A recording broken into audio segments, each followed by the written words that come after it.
can also talk about the Greek Cypriot narrative on that one as well. Furthermore, I think we have to bear in mind that we cannot change the fact that Cyprus is co-owned. It has two communities, constituent communities in Cyprus, which are accepted to be equals, political equals, and as such, we cannot have one of those communities claiming authority or jurisdiction over the other. And that is also one of the objectives or one of the criteria on which a Cyprus settlement is to be based, and it's an accepted principle.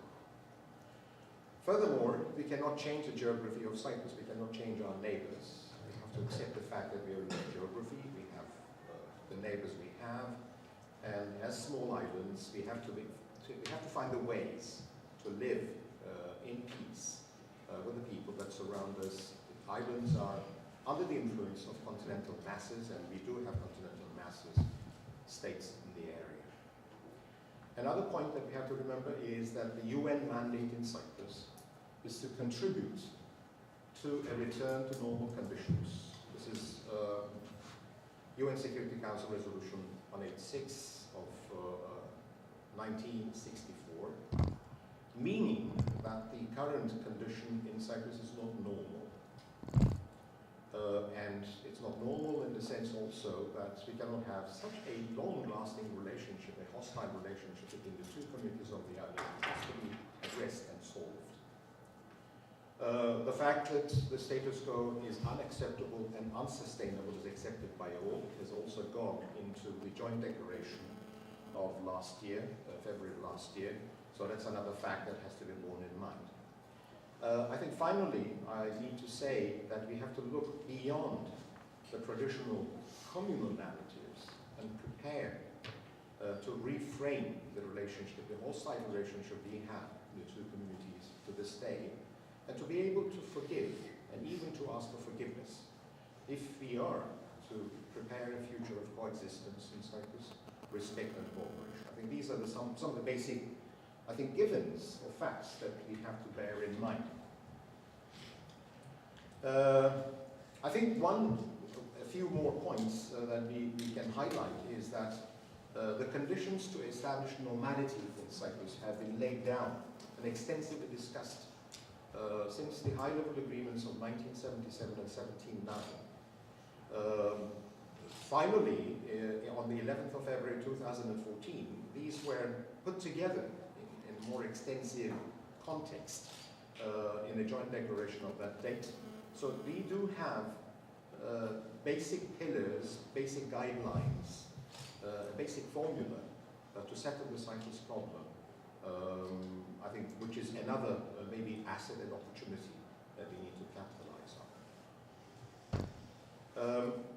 Another point to bear in mind is that in addition to the domestic need, which we talked about earlier, which is the absence of normality on the island, normal conditions on the island, we have to bear in mind that in our region there is a terror, particularly to the east and to the south, the North African coast, particularly Libya, Syria, Iraq.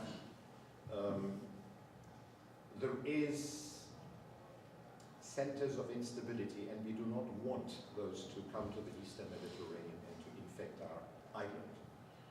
Furthermore, the latest discovery of hydrocarbons is introducing risks of compatibility, of competition into our area on the sharing of those resources, which is an additional risk that we have to be aware of and look into ways as people with foresight in Cyprus, we can see the risks and maybe address them proactively before they get out of control. Therefore, I think 2015 is a critical year for us, Turkish Cypriots and Greek Cypriots and the region, and we have to look ahead and find in a proactive way ways of addressing those issues. And a settlement in Cyprus will not only have a positive impact on the island, it will have a positive impact on the region. And I'll talk about some of the positive influences it can have for the region in general later. Okay, my mandate, simply put, is to negotiate with my counterparts, mainly Greek Cypriots, my Greek Cypriot counterpart, who's a friend of mine, Andreas Mavroyanis. I have known him for 13 years, and we do see each other on a regular basis, socially as well. We do not negotiate. We have not been negotiating for some time, but he's a friend of mine, which is a good thing that we have that bond in ourselves. Our mandate is to both prepare the path, that's the process, as well as the conditions, which is the content, that will take us from the status quo of today, point A, to point B, which is the one that is laid out in the joint declaration, which is a bicommunal, bizonal federation in Cyprus, based on the political equality of the two communities of the island. So it's point A to point B, from the status quo to the objective outline in the joint declaration. And it is our task of us, naturally, I have to also say that we do get our mandate from the two presidents, who are the politically elected people. We act as the professionals who look into the details of the primary agreement, the formulas they reach. We try to add meat to it and look into the technical details of it and sort it out with our experts. We do have, both of us have experts attached to us, some of them on constitutional law, some of them on economics, some on the European Union, some on property. So it's those teams, with those teams that we work, trying to sort out the full details of a comprehensive settlement. Okay, some of the opportunities.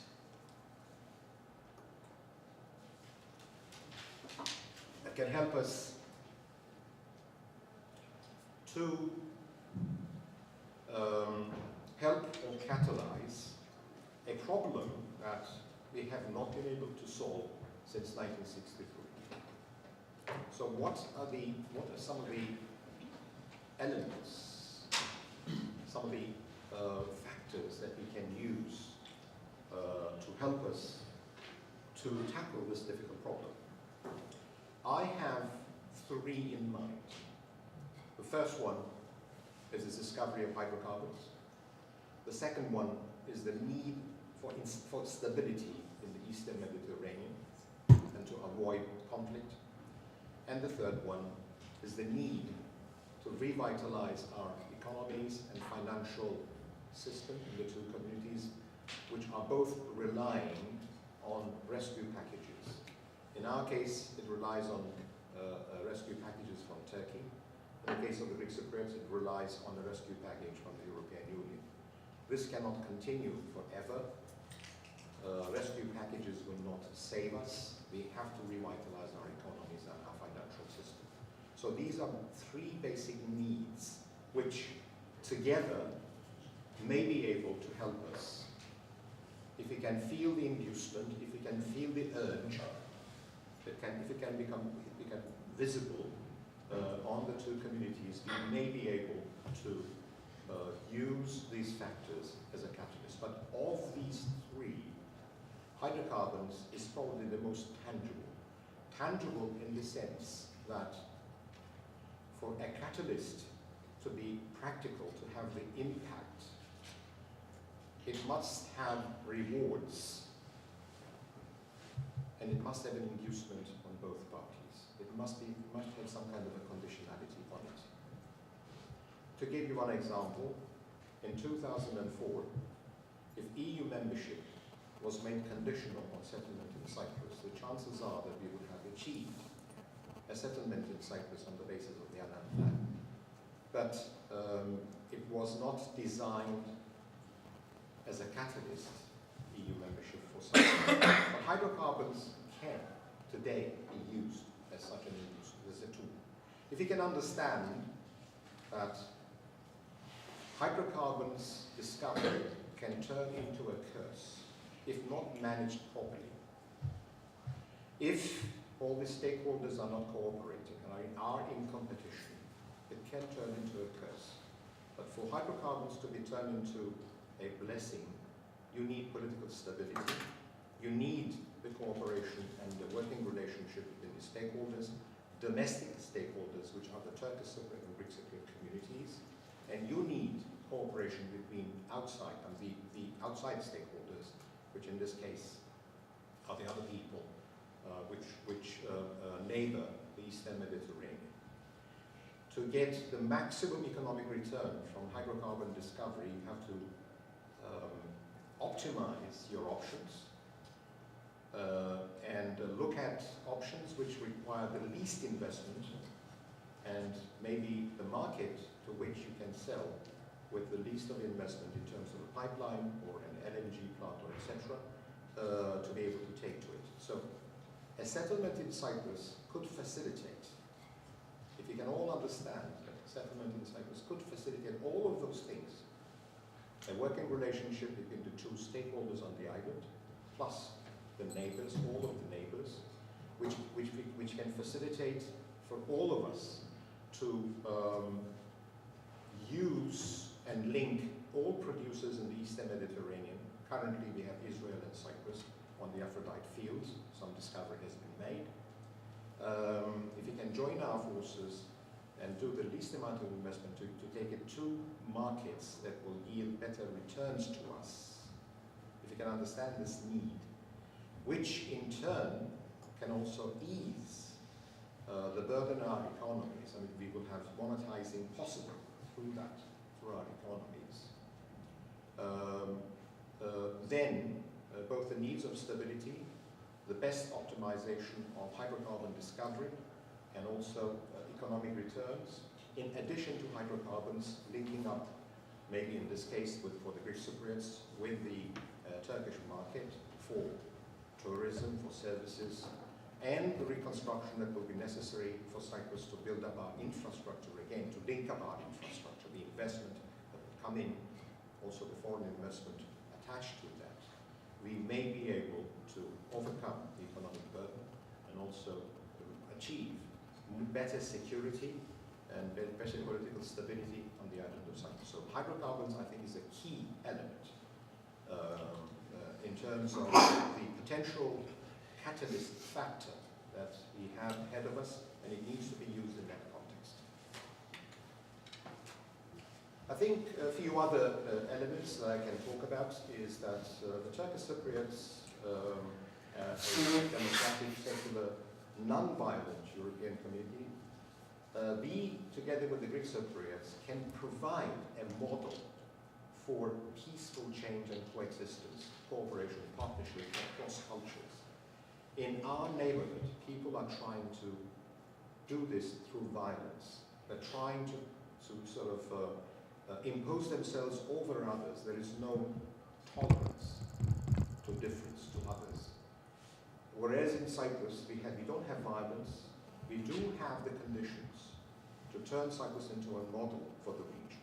So this I think is a major opportunity for our region, which we need to capitalize on, which I look upon as an opportunity for us and sort of rise to the opportunity to sort out our difference. We do have a supportive international community at this time.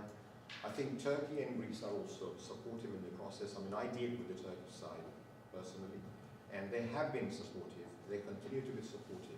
They were supportive in 2004, and in all, I mean, I speak to the foreign minister, to the undersecretary of the Turkish foreign minister, I speak to the prime minister, and I can say that there is no obstacle from the Turkish side coming in this direction. I don't see an obstacle from Greece as well. So I think there is also a conducive international environment, which is also aware of the risks of conflict in the region, which already is burdened with conflict. You don't know that issue. I also think that the joint declaration of 11th February 2014 is a tremendous opportunity because it has addressed some of the critical issues that in the past have been obstructive in the process. I don't know whether you have seen or read this text, but issues of, for example, sovereignty have been addressed, in which in the past had been a problem. The issues of international identity have been addressed in this text. there are significant achievements on which we can build a future Cyprus based on this. So I see this as again an opportunity for us to work together in the months ahead. On the Turkish Cypriot side, there is full support, strong support and solidarity behind the joint declaration, which I think is again another asset opportunity that we can use. Finally, I think Espen Barth-Eide is an opportunity for Cyprus as well. The fact that he is now the special advisor of the Secretary General for Cyprus. He's coming from Norway. He's coming from a country which has a tradition of impartiality. He has tremendous experience behind him. He's been a minister. He has also worked for security apparatuses in the region. So I believe that with his input and his style, I mean, he's got a very calm and sober style, we may be able to capitalize on that one as well. Now, I come to, there may be other opportunities, by the way, but I'm just trying to give you some ideas as to what we have. Let me come to the threats and obstacles, and again, there are different interpretations regarding these obstacles. Now, let me say that on the future of Cyprus, there is more or less broad agreement what kind of solution we want. But on today, we have disagreements. And each community has its own perception about how we interpret today and the fact that we are not able to achieve tomorrow. So I will be sharing with you in this section the Turkish Cypriot perception as to how we see the obstacles. But again, there are Greek Cypriot perceptions on this, which maybe you can ask later my counterpart, Mr. Andreas Maurianis, to come and share with you that perspective, to complete the picture, that is, so that you have a better understanding of where we stand today. I think the first one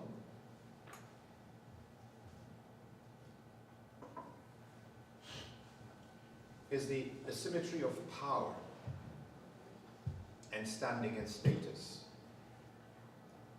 and even legitimacy, that we have created and maintained on the island since 1963, providing political advantages to the Greek Cypriots, who claim to represent the whole island without the consent of the Turkish Cypriots as political co-founders of the 1960 Republic.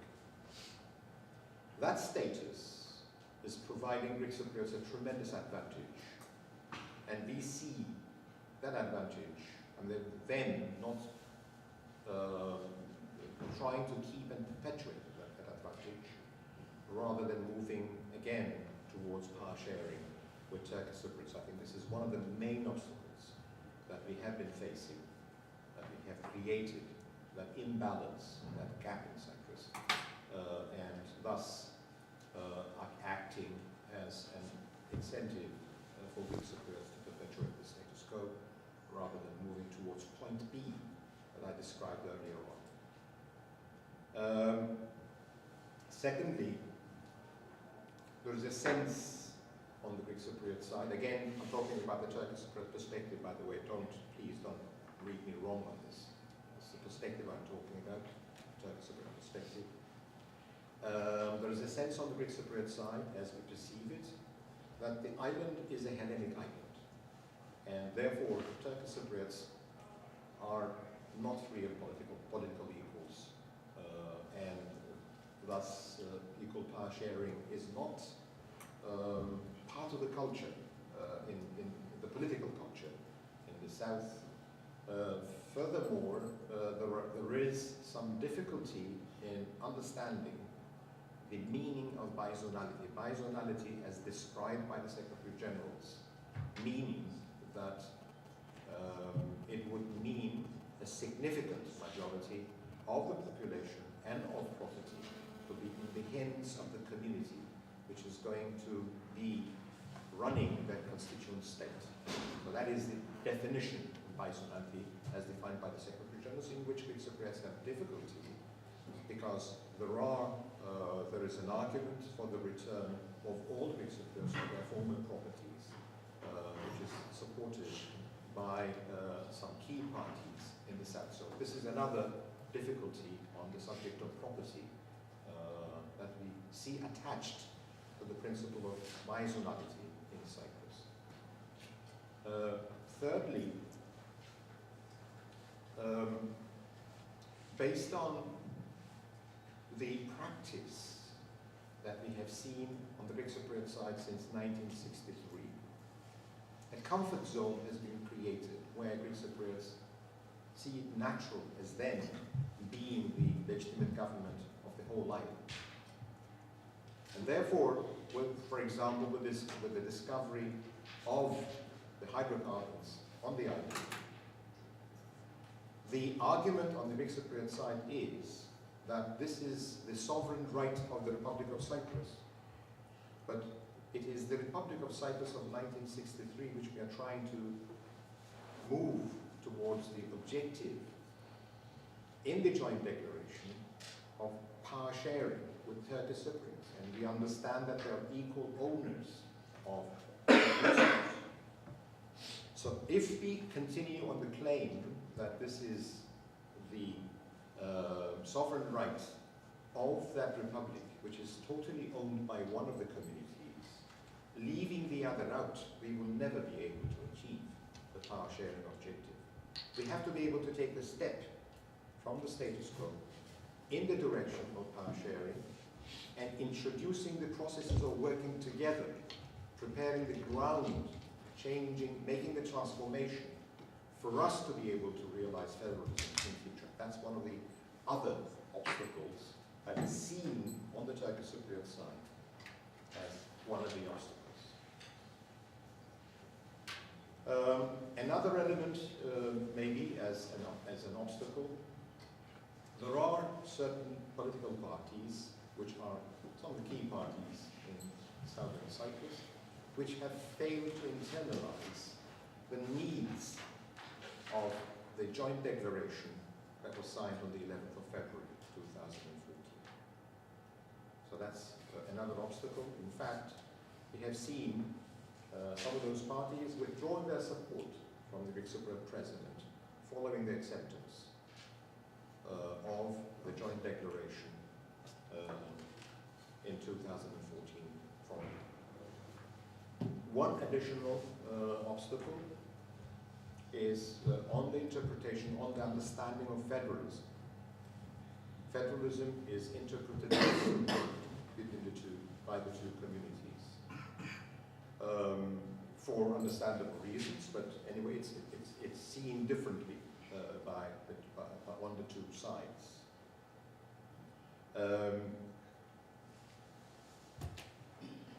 One element that I can talk about is I mean, I also have Greek Cypriot friends and speak to them. To some of them, federalism is seen as a way to extend the authority of the existing government to northern Cyprus, or to establish a majoritarian rule on the island.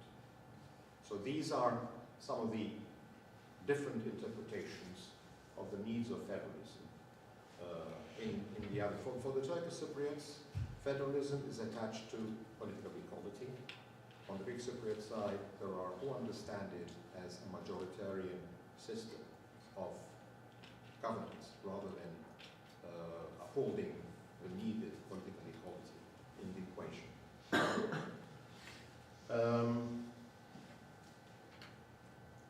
Another difficulty is bicommunalism requires that both communities rise above ethnically induced actions, unilateralism, which we are failing to understand in the context of Cyprus. I mean, for example, again, I come back to the hydrocarbons issue. If we continue with the unilateralism on hydrocarbons, each one of the two sides will want to protect its interests and we will have both sides acting unilaterally on hydrocarbons. Whereas the way forward is to be able to organize, manage, find, develop institutions which will facilitate joint action on those issues.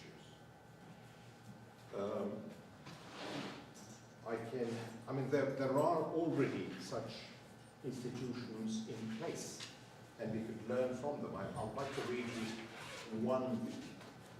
the mandate of one of those institutions, which is the Technical Committee on Cultural Heritage, which has one representative, Turkish Cypriot representative, and one Greek Cypriot representative, who come together and try to address and restore some of the cultural heritage in the north and in the south, together with funding from the international community and funding from the two communities.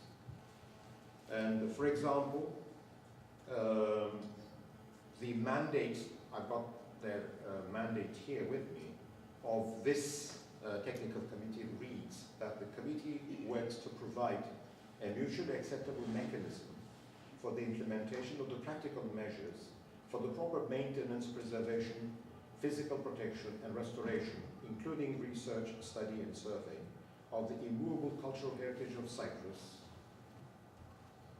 The technical committee believes that protection of cultural heritage is an integral part of the ongoing process of broadening areas of cooperation between the Greek Cypriots and Turkish Cypriots, which can only be achieved through joint effort. This is one model where we have been able to introduce joint effort, whereas on some others they have failed to do so, and therefore they have to be able to move in the direction of avoiding unilateral action and engaging in joint action instead. Furthermore, I don't think the international community is helping in our efforts to move away from the status quo towards power sharing in Cyprus. And if you like, later in the section where we have Q&A, I can give you some examples of that. I think there is also the issue of adapting to the changing needs that we are encountering today. I mean, I mentioned the region, the needs of the region for stability. I mentioned the need for power sharing in Cyprus, for joint effort. I mentioned the economic needs. And we cannot anymore work on the ideals, on the desires, on the vision of last century. We have to be able to move to the challenges of today, of this century, where we have to accept that, in fact, otherness is not a disadvantage. It's an advantage that we have to use. We have to be able to respect and to work together rather than looking upon the other as a liability rather than an asset in the context of Cyprus. The two communities have to understand that this is an island on which they're doomed and destined to work together, not to be enemies, which they have failed to do so to the state. Dangers ahead, I think one more risk is the regional polarization. I mean, on the hydrocarbons issue, we see the trends of this, an alliance building against the other. Israel and Egypt and Greece and Greek Cypriots against Turkish Cypriots and Turkey is not going to provide stability and security for anybody in the region, and it will not facilitate the exploitation of hydrocarbons. Therefore, we have to be able to understand and move forward that we can do it together. Has to be done together. I mean, this approach of presenting the Turkish Cypriots as the other culture, I think is also one of the risks. And EU membership of the South before a certain moment, I think is continuing to be a problematic issue on the island. So, sorry? 5 more minutes. I have 5 more minutes. Okay, good. The way forward, I have already sort of mentioned that I look upon hydrocarbons discovery, its commercial exploitation, the needs of political and strategic stability in the Mediterranean as forward. This requires an appreciation of political and strategic stability, essential requirements of commercial exploitation of hydrocarbons. Since I have 5 minutes, I need to move faster. We have thus to design a negotiating process that will take this requirement into account. I've seen that Mr. Ryder is aware of this need and the need to develop a plan that will take this into account. Moving forward faster. I think if we miss this opportunity yet again, we have risks that unilateralism may rise further in the region. So 2015 is a critical year. Naturally, the signing of an agreement will not mean that all our problems have been resolved. No, there will be difficulties the day after, but that's why we need a strong bond of mutual interests to hold us together in the day after as well. I've said that unilateralism is the enemy of federalism. Let me stop here and say that in our last meeting with Mr. Ryder, which was on Monday, we do have an opportunity ahead of us because the Turkish NAFTEX, which was issued at the request of Turkish Cypriots by Turkey, is ending on the 6th of November. And the exploration by Eni, the drilling by Eni, is ending at about the same period, probably this week or next week. And then there is a technical stoppage in the area. The Turkish Cypriots are not going to ask for the renewal of the NAFTEX to provide for this opportunity, and the Greek Cypriots will have a stoppage at the same time. This duration could be in the range of about 3 months, this technical stoppage duration. If during this period we can work out how we are going to move ahead on a political settlement in Cyprus, comprehensive political settlement in Cyprus, make some progress there, and also how we're going to address the hydrocarbons issue, I think we may be able to take some of the poison out from the existing negative atmosphere that currently prevails on the island and move the process forward. And hopefully, if we can all understand, as I said, the needs to have a settlement in Cyprus to provide political stability, security, hydrocarbon exploration, and economic recovery opportunities for both sides of the island, we do have a tremendous chance that both communities have to exploit within the next few months. I'll stop here. Thanks very much, Mr. Olgun. I thought it was a talk of tremendous quality and balance that really some of the issues that we've talked about travel far beyond Cyprus and will be absolutely relevant to many parts of Southeastern Europe, of course the Caucasus, even Ukraine and so on. So thanks very much for this. I suggest that we take questions, perhaps try and take them in terms of activities, and then give you the chance to respond in any way that you see fit. I'll abuse my position and start the first one, if that's okay. And that is, listening to what you said, it made me wonder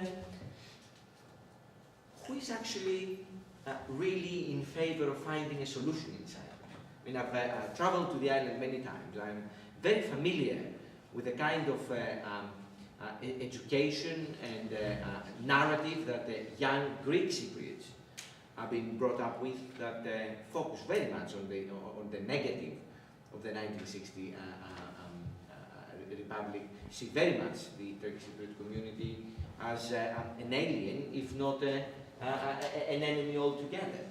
This is a narrative that has now lasted for nearly 40 years. There are very few people in the island nowadays that they remember the Republic in the first place. everyone who would have experienced the 1960 Republic would now probably be and have a meaningful memory of it, would probably now is in the 60s or the 70s. So I see very few actually Greek Cypriots who would like an agreement, even though they would never properly say it or articulate it as such. But I also see on the Turkish Cypriot side another long-lasting narrative that somehow the Cypriot problem was resolved in 1974, and therefore the status quo, with all of its negatives, is probably preferable to the risk of a unified island.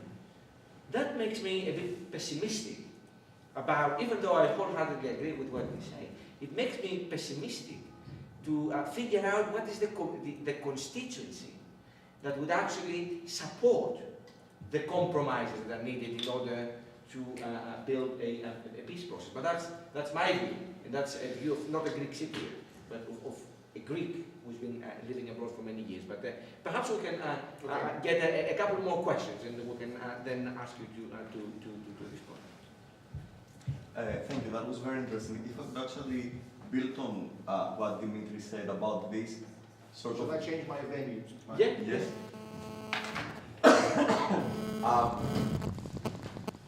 I'm listening. Yes. You yourself talked about the different narratives that exist in Cyprus, the Greek Cypriot narrative and the Turkish Cypriot narrative, and basically what Dimitris just described. But my question would be, you know, those narratives do not really exist in a vacuum, okay? So I wonder what do you think is the responsibility of the leadership, and if you would regard, you know, since from your position perhaps you will have a better idea about what is this responsibility of leadership in promoting those narratives. And if we wanted perhaps to bring the discussion back to the European Union, whether the European Union could be a tool to overcome those narratives or come up with a different